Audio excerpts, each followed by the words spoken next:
नमस्कार और स्वागत है आपका आज की हमारी इस खास बातचीत में। आज हम भारत की भाषाओं की कह सकते हैं एक अनोखी दुनिया में उतर रहे हैं। हमारे पास 2011 की जनगणना के काफ़ी डिटेल्ड आंकड़े हैं, एक दस्तावेज से लिए गए, और हमारा मकसद है इन नंबर्स के पीछे जो कहानी छुपी है उसे समझना। मतलब भारत की जो लिंग्विस्टिक डाइवर्सिटी है, उसकी जो जटिल और कई बार चौंकाने वाली सच्चाई है, उसको सामने लाना। और शुरू करने के लिए एक नंबर है जो सच में सोचने पर मजबूर करता है। 2011 में जब लोगों से पूछा गया कि उनकी मातृभाषा क्या है, तो जानते हैं कितने नाम सामने आए? 1300 से भी ज्यादा। 1300 से ज्यादा अलग अलग नाम। ये सिर्फ एक नंबर नहीं है, ये दिखाता है कि भारत कितना विविध है ना? ठीक है, तो चलिए इसी पर बात करते हैं आगे। तो 1300 से ज्यादा मातृभाषाएं, ये आंकड़ा ही अपने आप में इतना बड़ा है कि कल्पना करना भी मुश्किल है। एक ही देश में इतनी आवाजें, इतने सारे तरीके अपनी बात कहने के। साफ है कि भारतीय होने का कोई एक मतलब सिंगल भाषाई तरीका नहीं है। बिल्कुल। और यहीं से एनालिसिस की ज़रूरत पड़ती है। जब आपके पास इतना बड़ा डेटा हो तो उसे समझने लायक बनाने के लिए भाषाओं को ग्रुप करना, मतलब समूहीकरण करना ज़रूरी हो जाता है। जो जनगणना एक्सपर्ट्स होते हैं वो भाषाई समानताओं और रिश्तों के आधार पर मिलती जुलती कई मातृभाषाओं को एक बड़ी भाषा के अंदर ग्रुप कर देते हैं। अच्छा, जैसे सोर्स में भी दिया है कि कई भाषाएं जिन्हें हम अलग से जानते हैं, जैसे भोजपुरी हो गई, मगधी, बुंदेलखंडी, या फिर छत्तीसगढ़ी, राजस्थानी, और भी कई हैं, उन्हें हिंदी के बड़े ग्रुप में डाल दिया गया। ये तो बड़ा इंटरेस्टिंग है। पर क्या इससे ऐसा नहीं होता कि वो जो छोटी भाषाएं हैं या बोलियां हैं, उनकी अपनी पहचान थोड़ी कमजोर पड़ जाए? हाँ, ये सवाल बिल्कुल जायज़ है और इस पर अक्सर बहस भी होती है। देखिए, ग्रुपिंग का एक मकसद तो प्रशासनिक और आंकड़े जुटाने में आसानी लाना है, और ये भाषाओं के बीच जो ऐतिहासिक या व्याकरण वाले कनेक्शंस हैं, उनको भी दिखाता है। लेकिन हाँ, ये भी हो सकता है कि ज़मीनी हकीकत में जो भाषाएं अलग पहचानी जाती हैं, वो उस बड़े ग्रुप के नीचे कहीं छिप सी जाएं। तो ये एक तरह का बैलेंस बनाने जैसा है, बड़े पैटर्न देखना और हर भाषा की अपनी पहचान का सम्मान करना। पर इसी प्रोसेस से हम वो 1300 प्लस से 1221 मुख्य भाषाओं की लिस्ट तक पहुंचते हैं, और ये लिस्ट जो है एनालिसिस के लिए एक ज्यादा प्रैक्टिकल बेस देती है। समझ गया। तो 1300 से 1221 तक हम पहुंचे ग्रुपिंग के जरिए। लेकिन बात यहीं खत्म नहीं होती। इन 121 मुख्य भाषाओं में भी एक और बंटवारा है, अनुसूचित भाषाएं और गैर अनुसूचित भाषाएं। ये अनुसूचित भाषाएं ये क्या होती हैं? अनुसूचित भाषाएं या शेड्यूल्ड लैंग्वेजेस वो भाषाएं हैं जिनका नाम भारतीय संविधान की 8वीं अनुसूची मतलब 8th शेड्यूल में लिखा हुआ है। 2011 के आंकड़ों के टाइम पे ऐसी 22 भाषाएं थीं, और इस लिस्ट में शामिल होने का बहुत गहरा मतलब है, सिंबॉलिक भी और प्रैक्टिकल भी। क्या मतलब है इसका? मतलब लिस्ट में होने या ना होने से क्या असर पड़ता है? असर काफी बड़ा है।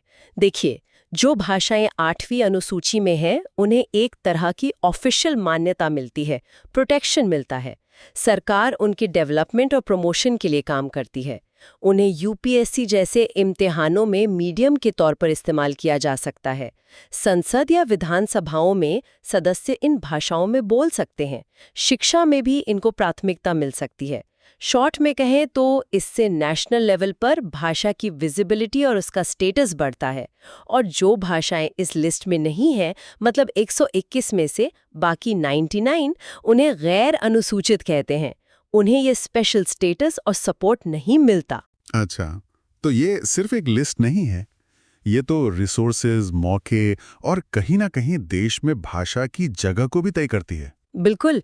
अगर हम इसे बड़ी पिक्चर में देखें तो ये जो फर्क है, ये governance, education policy, media coverage और यहाँ तक कि भाषाई समुदायों के कॉन्फिडेंस और अधिकारों के लिए बहुत मायने रखता है।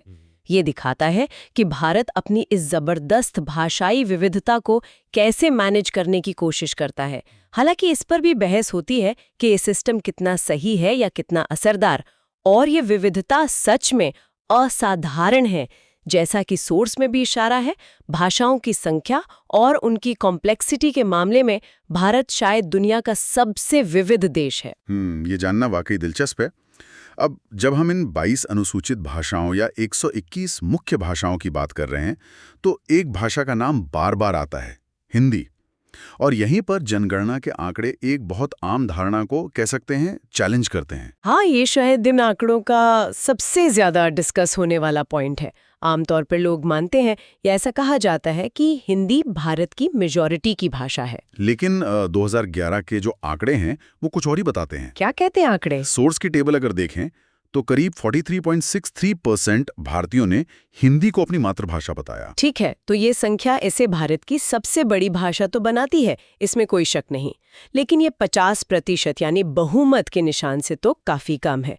और यहीं पर बात सच में इंटरेस्टिंग हो जाती है, क्योंकि इसका मतलब ये हुआ कि भारत में कोई भी एक ऐसी भाषा नहीं है जिसे देश के आधे से ज्यादा लोग अपनी पहली भाषा, अपनी माँ की जबान मानते हो। बिल्कुल सही कहा आपने। और बात यहीं रुकी नहीं। अक्सर ये तर्क दिया जाता है कि चलो ठीक है, मातृभाषा वाले 50% से कम है, पर अगर हम उन लोगों को भी जोड़ दें जो हिंदी को दूसरी या तीसरी भाषा के तौर पर जानते या बोलते हैं, तब तो आंकड़ा 50% पार हो ही जाएगा। हाँ, ये सवाल तो मन में आता ही है। क्या सोर्स इस बारे में कुछ कहता है? हाँ, अब बिल्कुल साफ तौर पर कहता है। 2011 के जनगणना आंकड़ों के आधार पर सोर्स ये बताता है कि हिंदी को मातृभाषा, दूसरी भाषा या तीसरी भाषा मतलब किसी भी रूप में जानने वाले सभी लोगों को मिला भी दें तो भी कुल संख्या 50% के मार्क से नीचे ही थी। ये एक बहुत बहुत ज़रूरी बात है जो अक्सर नज़रअंदाज हो जाती है। क्या बात है। तो 2011 तक किसी भी तरह से हिंदी जानने वालों की कुल संख्या भी भारत की आधी आबादी तक नहीं पहुंची थी। ये जानकारी तो शायद बहुत लोगों के लिए नई होगी। बिल्कुल, और ये एक अहम सवाल भी खड़ा करता है कि जब हम देश की बात करते हैं, एजुकेशन पॉलिसी बनाते हैं या सरकारी कम्युनिकेशन के बारे में सोचते हैं, तो इस भाषाई सच्चाई को कैसे ध्यान में रखा जाए। यह आंकड़ा इस बात पर जोर देता है कि भारत सिर्फ कहने के लिए नहीं, बल्कि असलियत में एक गहरा मल्टीलिंगुअल देश है। यहाँ किसी एक भाषा का पूरा दबदबा नहीं है, बल्कि कई भाषाएं साथ साथ मौजूद हैं। बिल्कुल। और अगर इसकी तुलना हम अंग्रेजी से करें, जिसका जिक्र भी है सोर्स में, तो तस्वीर और भी पेचीदा हो जाती है। मातृभाषा के तौर पर अंग्रेजी बोलने वाले तो बहुत ही कम थे, सिर्फ 0.02%, लेकिन दूसरी या तीसरी भाषा के रूप में इसे जानने वाले करीब 11% थे। हाँ, ये एक बेहतरीन उदाहरण है कि भाषाएं समाज में कितनी अलग-अलग भूमिका निभा सकती हैं। हिंदी जहाँ सबसे बड़ी मातृभाषा है, वहीं अंग्रेजी बहुत कम नेटिव स्पीकर्स होने के बावजूद एजुकेशन, बिजनेस और राज्यों के बीच बातचीत में एक ज़रूरी लिंक लैंग्वेज बनी हुई है। तो कोई भी एक आंकड़ा पूरी कहानी नहीं बताता। चलिए अब उन 22 अनुसूचित भाषाओं के लिस्ट पर वापस आते हैं।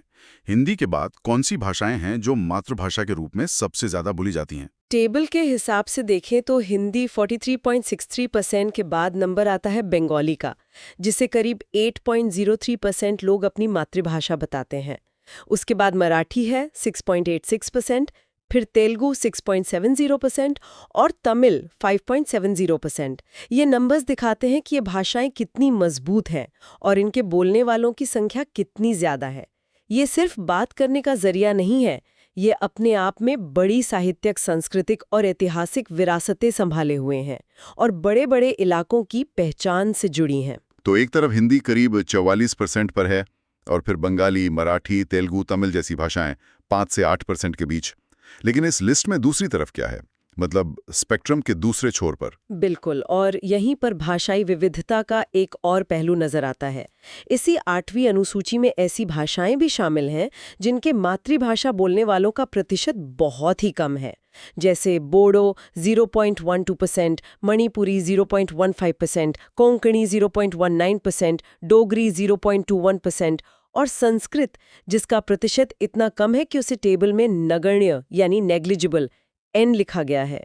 बाप रे, मतलब एक ही शेड्यूल लिस्ट में हिंदी जैसी भाषा है जिसके करोड़ों बोलने वाले हैं, और दूसरी तरफ बोडो या डोगरी है जिनके बोलने वाले लाखों में है, या संस्कृत जिसके मातृभाषा बोलने वाले लगभग हैं ही नहीं, ऐसा दर्ज हुआ। हाँ, और यहाँ जो दिलचस्प बात है वो ये कि बोलने वालों की संख्या में ये जो जबरदस्त अंतर है 44% से लेकर 0.12% तक, ये हमें भारत के भाषाई ताने-बाने की अविश्वसनीय जटिलता दिखाता है। ये सवाल भी उठता है कि अनुसूचित होने का जो दर्जा है वो इन बहुत कम बोलने वाली भाषाओं के लिए जमीनी स्तर पर कितना मायने रखता है। क्या उन्हें सच में वो प्रोटेक्शन और प्रमोशन मिल पाता है जिसकी वो हकदार है और जिसकी 8वीं अनुसूची गारंटी देती है? ये दिखाता है कि अनुसूचित कैटेगरी के अंदर भी भाषाओं की स्थिति और उनकी चुनौतियों में जमीन आसमान का अंतर है। ये सोचने वाली बात है। सिर्फ लिस्ट में नाम होना शायद काफी ना हो, खासकर उन भाषाओं के लिए जिनके बोलने वाले कम हैं या एक छोटे इलाके तक सीमित हैं।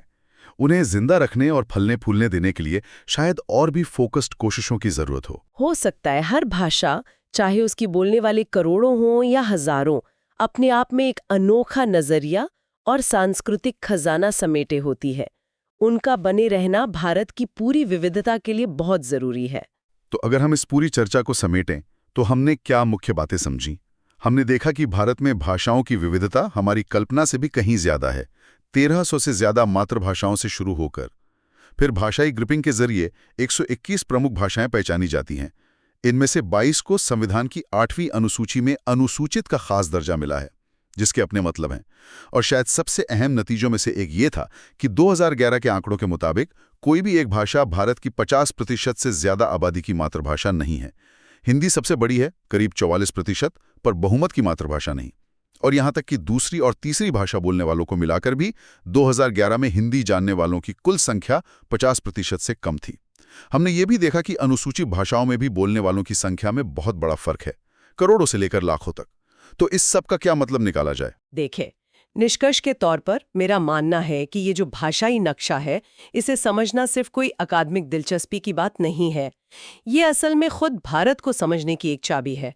इसके जटिल समाज को, इसकी जिंदा दिल संस्कृति को, इसकी अलग अलग क्षेत्रीय उम्मीदों को और इसकी राष्ट्रीय राजनीति को। जब हम ये जानते हैं कि हम एक ऐसे देश में रहते हैं जहां सचमुच हर कुछ किलोमीटर पर बोली बदल सकती है, तो ये हमें सोचने पर मजबूर करता है कि भाषा लोगों की पहचान को कैसे बनाती है। ये अलग अलग समुदायों के बीच आपसी समझ और बातचीत पर कैसे असर डालती है, और कैसे देश की एकता के बड़े लक्ष्य के साथ क्षेत्रीय भाषाई पहचानों के सम्मान को बैलेंस किया जाता है। ये सवाल आज भी उतने ही जरूरी हैं जितने 2011 में थे। बिल्कुल। और यहीं पर एक आखिरी ख्याल आता है मन में, कुछ ऐसा जिस पर शायद हमारे सुनने वाले आगे सोच सकें। ये सोर्स हमें 2011 के आंकड़े दे रहा है। तब से अब तक आप देखिए, 1 दशक से ज्यादा का वक्त गुजर गया है। इस दौरान भारत में बहुत बदलाव आए हैं। खासतौर पर अंदरूनी माइग्रेशन बढ़ा है। लोग काम और पढ़ाई के लिए देश के एक कोने से दूसरे कोने जा रहे हैं। और साथ ही डिजिटल क्रांति हुई है। स्मार्टफोन, सस्ता इंटरनेट, सोशल मीडिया, इसने हमारे बात करने, जानकारी लेने और यहाँ तक कि भाषा इस्तेमाल करने के तरीके को भी बदल दिया है। तो ये सोचने के लिए एक बात रह जाती है कि ये जो सारे बदलाव हुए हैं, बढ़ता हुआ माइग्रेशन और डिजिटल कम्युनिकेशन का धमाका, इसने भारत के भाषाई नज़ारे को 2011 से अब तक कैसे बदला होगा? क्या कुछ भाषाओं का असर और बढ़ा है, खासकर जो लिंक लैंग्वेजेस हैं? क्या छोटी स्थानीय भाषाओं पर दबाव और बढ़ गया है? क्या नई तरह की मिलीजुली भाषाएं सामने आ रही हैं? अगली जनगणना के आंकड़े जब आएंगे तो वो शायद एक नई और शायद और भी ज्यादा दिलचस्प कहानी कहेंगे।